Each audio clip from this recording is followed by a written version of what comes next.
ഈ രാഷ്ട്രീയത്തിൽ ശ്വാസമടക്കി പിടിച്ചു കാണേണ്ട ചില നിമിഷങ്ങളുണ്ട്. നമ്മൾ കാണുന്നതാകില്ല യഥാർത്ഥ സത്യം, നമ്മൾ കേൾക്കുന്നതാകില്ല യഥാർത്ഥ വാർത്ത. കേരള രാഷ്ട്രീയം ഇപ്പോൾ അത്തരമൊരു നിർണായകമായ ഘട്ടത്തിലൂടെയാണ് കടന്നു പോകുന്നത്. പതിറ്റാണ്ടുകളായി പാർട്ടിയുടെ മുഖമായിരുന്ന സിദ്ധാന്തങ്ങൾ സഖാക്കൾക്ക് പകർന്നു കൊടുത്തിരുന്ന ഒരു മുതിർന്ന നേതാവ് പെട്ടെന്നൊരു ദിവസം താൻ വിശ്വസിച്ച പ്രസ്ഥാനത്തിൻ്റെ പടിയിറങ്ങുന്നു. ആദർശത്തിൻ്റെ ചെങ്കൊടി താഴെ വച്ച് അദ്ദേഹം പുതിയ രാഷ്ട്രീയ താവളങ്ങൾ തേടുന്നു എന്ന വാർത്ത കേരളം വലിയ ഞെട്ടലോടെയാണ് കേട്ടത്. അധികാരത്തിൻ്റെ കസേരകൾക്ക് ഇളക്കം തട്ടുമ്പോൾ ചിലർക്കെങ്കിലും തങ്ങൾ ഇത്രകാലം നെഞ്ചിലേറ്റിയിരുന്ന പ്രത്യയശാസ്ത്രങ്ങൾ വെറുമൊരു ബാധ്യതയായി മാറാറുണ്ടെന്നത് രാഷ്ട്രീയത്തിലെ ഒരു നഗ്ന സത്യമാണ്.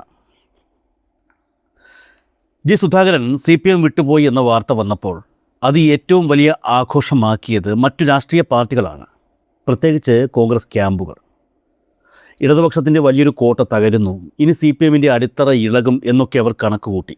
എന്നാൽ CPMനെ സംബന്ധിച്ചിടത്തോളം അതൊരു വലിയ സംഭവമേ ആയിരുന്നില്ല. ഒരു വ്യക്തി പാർട്ടി വിട്ടുപോയി എന്നതിലുപരി അവിടെ മറ്റൊന്നും സംഭവിച്ചില്ല എന്നതാണ് യാഥാർത്ഥ്യം.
പക്ഷേ ഇവിടെയാണ് നാം ഒരു കാര്യം ശ്രദ്ധിക്കേണ്ടത്. ഈ രാജിയുടെ യഥാർത്ഥ പ്രകമ്പനമുണ്ടായത് എവിടെയാണ്? അത് CPMൻ്റെ AKG സെൻറ്ററിലോ അതോ കോൺഗ്രസിൻ്റെ ഇന്ദിരാഭവനിലോ അല്ല. നമ്മൾ ചിന്തിക്കുന്നതിനും അപ്പുറത്ത് കേരളത്തിൻ്റെ മറ്റൊരു കോണിൽ ഈ രാജി ഒരു വലിയ ഭൂകമ്പമാണ് സൃഷ്ടിച്ചിരിക്കുന്നത്. അവിടെ ഒരു പ്രമുഖ നേതാവിൻ്റെ ഉറക്കം കെടുത്തിയിരിക്കുകയാണ് ഈ ഒരൊറ്റ സംഭവം. അവിടെ ചില വലിയ രാഷ്ട്രീയ അട്ടിമറികൾക്ക് കളം ഒരുങ്ങുകയായിരുന്നു. ആ കണക്കുകൂട്ടലുകളാണ് സുധാകരൻ്റെ രാജിയോടെ തകിടം മറിഞ്ഞത്. ആ നിഗൂഢതയിലേക്ക്, ആ സസ്പെൻസിലേക്ക് പോകുന്നതിന് മുൻപ് ആലപ്പുഴയിൽ യഥാർത്ഥത്തിൽ എന്താണ് സംഭവിച്ചതെന്ന് നാം കൃത്യമായി മനസ്സിലാക്കേണ്ടതുണ്ട്. മന്ത്രിയായി, MLA ആയി, ആ നാട്ടിലെ പാർട്ടിയുടെ സർവ്വസൈന്യാധിപനായി വിലസിയ ഒരു വലിയ നേതാവ് പടിയിറങ്ങിയപ്പോൾ ആലപ്പുഴയിലെ സാധാരണക്കാരായ സഖാക്കൾ എന്ത് നിലപാടാണ് സ്വീകരിച്ചത്? അവർ ആ നേതാവിൻ്റെ പിന്നാലെ പോയില്ല. പകരം അവർ ഒറ്റക്കെട്ടായി തെരുവിലിറങ്ങി. അവർ വിളിച്ച മുദ്രാവാക്യങ്ങളിൽ ഒരൊറ്റ സന്ദേശമേ ഉണ്ടായിരുന്നുള്ളൂ: പാർട്ടിയേക്കാൾ വലുതല്ല ഒരു വ്യക്തിയും. അധികാരത്തിൻ്റെ ശീതീകരിച്ച മുറികളിലിരുന്ന് നേതാക്കൾ കാലുമാറുമ്പോൾ വെയിലത്ത് വിയർപ്പൊഴുക്കി കൊടിപിടിച്ച അണികൾക്ക് അവരോട് യാതൊരു അനുകമ്പയുമില്ല എന്ന് ആലപ്പുഴ കൃത്യമായി തെളിയിച്ചു. സ്ഥാനമാനങ്ങളില്ലാതെ വരുമ്പോൾ പ്രസ്ഥാനത്തെ തള്ളിപ്പറയുന്നവർക്ക് കേഡർ പാർട്ടിയിൽ ഒരു പുല്ലുവില പോലും കിട്ടില്ല എന്ന വലിയൊരു പാഠമാണ് അവിടെ ഉയർന്നത്. യഥാർത്ഥത്തിൽ സുധാകരന് നൽകിയ ഒരു മറുപടി എന്നതിലുപരി അധികാരത്തിനു വേണ്ടി കൊടിമാറാൻ നിൽക്കുന്ന സംസ്ഥാനത്തെ മറ്റു പല നേതാക്കൾക്കുമുള്ള ഒരു വ്യക്തമായ മുന്നറിയിപ്പ് കൂടിയായിരുന്നു ആ പ്രതിഷേധം. ഈ മുന്നറിയിപ്പാണ് ആ സസ്പെൻസ് നേതാവിൻ്റെ നെഞ്ചെടുപ്പ് ഇപ്പോൾ കൂട്ടിയിരിക്കുന്നത്. അതെ, നമ്മൾ പറഞ്ഞു വന്നത് മറ്റാരെയും കുറിച്ചല്ല, അങ്ങ് കൊട്ടാരക്കരയിലെ ഐഷ പോറ്റിയുടെ കാര്യമാണ്. സുധാകരൻ്റെ രാജിയുടെ യഥാർത്ഥ ഇമ്പാക്റ്റ്, അതിന് ഏറ്റവും വലിയ പ്രഹരം ഏറ്റുവാങ്ങിയത് ഐഷ പോറ്റിയാണെന്നാണ് രാഷ്ട്രീയ ഇടനാഴികളിൽ നിന്നുള്ള വളരെ ശക്തമായ സൂചനകൾ വ്യക്തമാക്കുന്നത്. ഇതൊരു വെറും ഊഹമല്ല.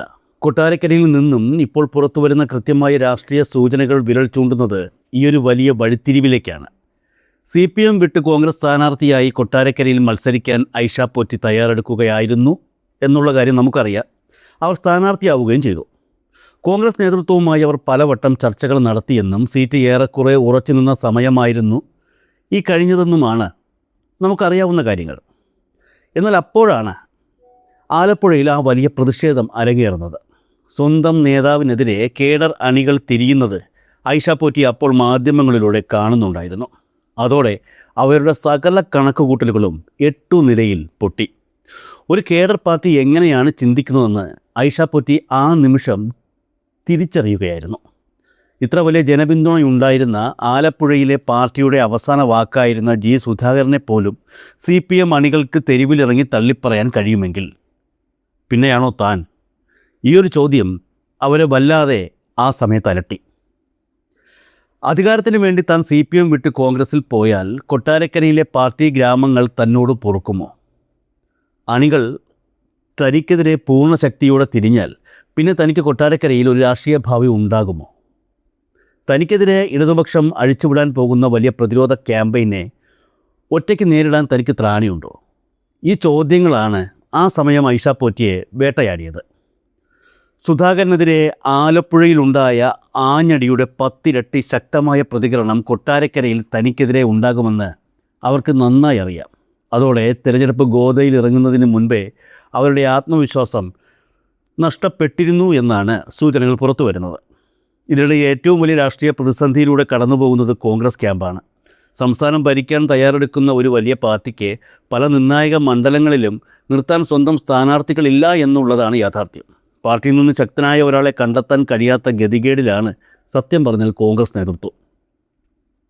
ഈ ഒരു കടുത്ത പ്രതിസന്ധികൾക്കിടയിലാണ് അന്ന് അവർ കൊട്ടാരക്കരയിൽ രശ്മിയെ സ്ഥാനാർത്ഥിയാക്കാൻ തീരുമാനിച്ചത്. എന്നാൽ അവിടെ കോൺഗ്രസിന് കിട്ടിയത് അപ്രതീക്ഷിതമായ മറ്റൊരടിയാണ്. ഐഷ പോറ്റി വരുമെന്നുള്ള ആശയക്കുഴപ്പങ്ങൾക്കിടയിൽ രാവിലെ കോൺഗ്രസ് ടിക്കറ്റ് ഉറപ്പിച്ച രശ്മി വൈകുന്നേരമായപ്പോഴേക്കും നേരെ പോയി BJPയിൽ ചേർന്നു. കൈപ്പത്ത് ചിഹ്നത്തിൽ വോട്ട് പിടിക്കാൻ ഇറങ്ങേണ്ടവൾ ഒറ്റ ദിവസം കൊണ്ട് താമര വിരിയിക്കാൻ പോയതിൻ്റെ ഷോക്കിൽ നിന്ന് കോൺഗ്രസ് നേതാക്കൾ സത്യം പറഞ്ഞാൽ ഇതുവരെ മുക്തരായിട്ടില്ല. ഐഷ പോറ്റിയുടെ കാര്യത്തിലുള്ള അനിശ്ചിതത്വമാണ് രശ്മിയുടെ ഈ പെട്ടെന്നുള്ള കൂടുമാറ്റത്തിന് കാരണമെന്നാണ് രാഷ്ട്രീയ നിരീക്ഷകർ നൽകുന്ന ശക്തമായ സൂചനകൾ.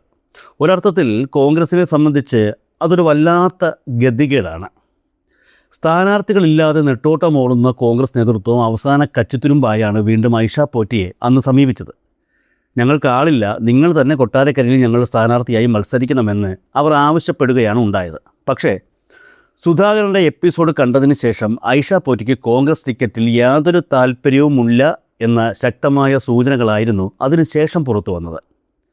വ്യക്തികളല്ല, പ്രസ്ഥാനമാണ് വലുത് എന്ന് ഉറച്ചു വിശ്വസിക്കുന്ന CPM അണികളുടെ വോട്ട് ബാങ്കിൽ വിള്ളലുണ്ടാക്കാൻ തനിക്ക് കഴിയില്ലെന്ന് ഐഷ പോറ്റിക്ക് അപ്പോൾ മനസ്സിലായി എന്നുള്ളതാണ് യാഥാർത്ഥ്യം. അവിടെ ഒരു പരീക്ഷണം നടത്തിയാൽ വലിയൊരു തോൽവി ഏറ്റുവാങ്ങേണ്ടി വരും. കേരളത്തിലെ കേഡർ പാർട്ടിയുടെ അണികളുടെ മനസ്സിനെ മാറ്റാൻ അത്ര എളുപ്പം കഴിയില്ലെന്ന് അവർക്ക് നന്നായി അറിയാം. പാർട്ടിയെ വഞ്ചിച്ചവരോട് അണികൾ പകവീട്ടുന്നത് എങ്ങനെയാണെന്ന് അവർ സ്വന്തം കണ്ണുകൊണ്ട് കണ്ടു കഴിഞ്ഞു. അതുകൊണ്ട് തന്നെ സ്വന്തം രാഷ്ട്രീയ ഭാവി പണയം വച്ച് കോൺഗ്രസ്സിന് വേണ്ടി ഒരു ബലിയാടാകാൻ അവർ അപ്പോൾ തയ്യാറല്ല എന്നാണ് കോൺഗ്രസിനെ അറിയിച്ചത്. ചുരുക്കത്തിൽ സുധാകരൻ്റെ പടിയിറക്കം ഒരു വ്യക്തിയുടെ മാത്രം തീരുമാനമായിരുന്നു. പക്ഷേ അത് കേരള രാഷ്ട്രീയത്തിൽ ഉണ്ടാക്കിയ ഓളങ്ങൾ അത്ര ചെറുതല്ല. അവസരവാദ രാഷ്ട്രീയത്തിന്, അധികാര മോഹങ്ങൾക്ക് കേഡർ പാർട്ടികൾ നൽകുന്ന കൃത്യമായ മറുപടി എന്താണെന്ന് അത് കേരളത്തിന് കാണിച്ചു കൊടുത്തു. ആ ഒറ്റ സംഭവം കൊട്ടാരക്കരയിലെ ഐഷ പോറ്റിയുടെ രാഷ്ട്രീയ നീക്കങ്ങളുടെ മേൽ വലിയൊരു കരിനിഴലാണ് വീഴ്ത്തിയത്. മറുകണ്ണം ചാടിയാൽ ജനങ്ങൾക്ക് എന്തു മറുപടി നൽകുമെന്ന ഭയം അവരെ അവിടെ പിന്തിരിപ്പിച്ച് നിർത്തുകയായിരുന്നു. മറുവശത്ത് സ്വന്തം പാർട്ടിയിൽ നിന്നൊരു സ്ഥാനാർത്ഥിയെ പോലും കണ്ടെത്താൻ കഴിയാതെ പ്രതിസന്ധിയിൽ നിൽക്കുന്ന കോൺഗ്രസ് പാർട്ടിയുടെ അവസ്ഥയും കേരളം കണ്ടുകൊണ്ടിരിക്കുകയായിരുന്നു. എതിർപാളയത്തിൽ നിന്നും ആരെങ്കിലും വരുമോ എന്ന് കാത്തിരിക്കേണ്ടി വരുന്ന ഒരവസ്ഥ. കഴിഞ്ഞ ദിവസം സ്ഥാനാർത്ഥി ലിസ്റ്റ് വന്നപ്പോൾ കൊട്ടാരക്കരയിൽ ഐഷ പോറ്റി കോൺഗ്രസ് സ്ഥാനാർത്ഥിയായി മത്സരിക്കുന്നു എന്ന വിവരങ്ങൾ അപ്പോൾ പുറത്തു വന്നിരുന്നു. രാഷ്ട്രീയത്തിലെ വ്യക്തിപൂജകൾ തകർന്നടിയുന്നതും സിദ്ധാന്തങ്ങളെക്കാൾ വലുതായി സ്വന്തം സുരക്ഷ നോക്കുന്നതും നാം കണ്ടുകൊണ്ടിരിക്കുന്നു. കൊട്ടാരക്കരയിലെ വരും ദിവസങ്ങൾ കൂടുതൽ നാടകീയമായിരിക്കും.